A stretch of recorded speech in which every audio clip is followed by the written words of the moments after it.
Bonjour et bienvenue dans cette séance de comptabilité.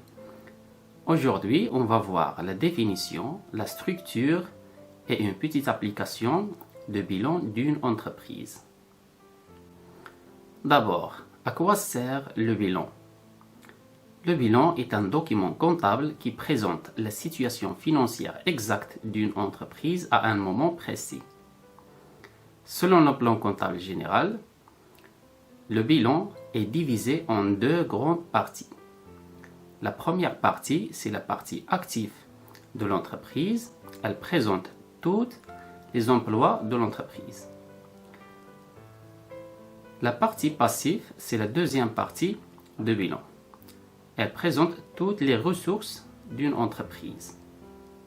On passe à la structure du bilan. La partie active du bilan est composée de trois grandes masses. Premièrement, on a l'actif immobilisé. Elle présente tous les éléments durables d'une entreprise, comme les bâtiments, terrains, matériel de transport. On passe à l'actif circulant. Il regroupe tous les éléments destinés pour une période courte durant le fonctionnement de l'entreprise, comme les marchandises, les stocks, les matières premières, etc. Et enfin, on a la trésorerie de l'actif. Elle présente toutes les disponibilités de l'entreprise, comme les dépôts en banque, les dépôts en caisse, etc. On passe à la deuxième partie du bilan, la partie passive. La partie passive est aussi divisée en trois grandes masses. Premièrement, on a le financement permanent qui se compose de deux rubriques, les capitaux propres et les dettes de financement. On a le passif circulant, ce sont les dettes à court terme, comme les dettes de fournisseurs par un achat des marchandises par crédit. Et enfin, on a la trésorerie passive qui est constituée des dettes à court terme.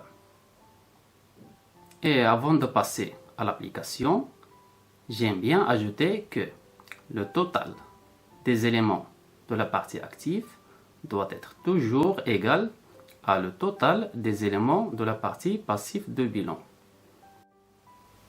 On passe à l'application. Le 1er janvier 2019, un entrepreneur a décidé d'investir un capital de 2 500 000 dirhams de la manière suivante.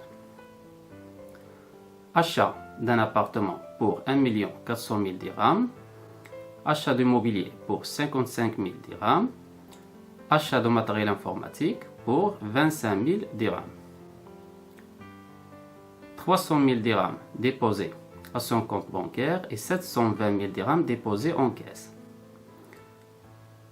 440 000 dirhams empruntés auprès de sa banque pour acquérir un matériel de transport.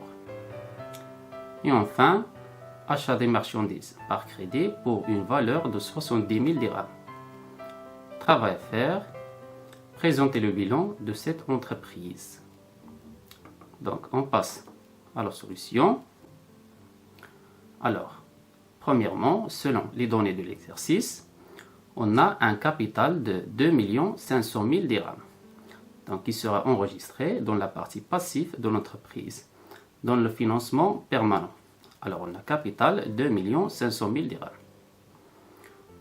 On a achat d'un appartement pour 1 400 000 dirhams. Donc, on va l'enregistrer dans la partie active de bilan, dans l'actif immobilisé. Alors, on a bâtiment, 1 400 000 dirhams. On a l'achat du mobilier pour 55 000 dirhams, qui sera enregistré dans la partie active de bilan.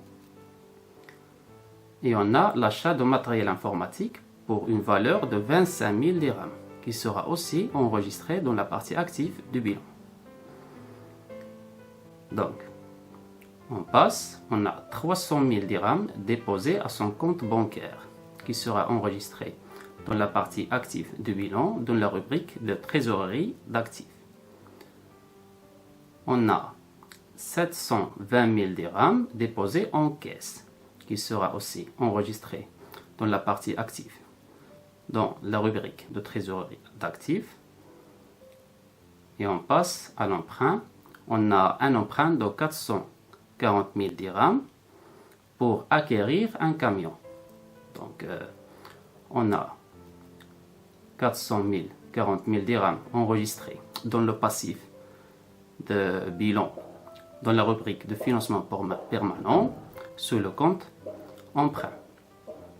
Et on va enregistrer la même valeur dans l'actif de bilan sous le compte achat de matériel de transport. Donc on passe à la dernière consigne. On a achat des marchandises par crédit pour une valeur de 70 000 dirhams. Donc on va enregistrer les marchandises dans la partie active de bilan.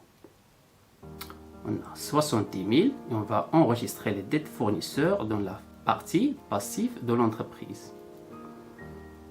Donc maintenant on va calculer le total de la partie active. On a les bâtiments 1 400 000 dirhams plus matériel de transport 440 000 dirhams plus matériel informatique 25 000 dirhams plus mobilier 55 000 dirhams plus les marchandises 70 000 dirhams plus la banque 300 000 dirhams plus caisse 720 000 dirhams. Donc le total c'est 3 10 000 dirhams. Alors on passe au calcul de la partie passive de bilan. On a le capital 2 500 000 dirhams, un emprunt de 440 000 dirhams, les dettes fournisseurs 70 000 dirhams. Donc le total sera 3 10 000 dirhams. Donc comme vous voyez, on a le même résultat pour la partie passive de l'entreprise et la partie active de l'entreprise. Et enfin, j'espère que vous avez bien retenu la notion de bilan. Je vous conseille de refaire l'exercice d'aujourd'hui et jusqu'à notre prochain rendez-vous, bon courage.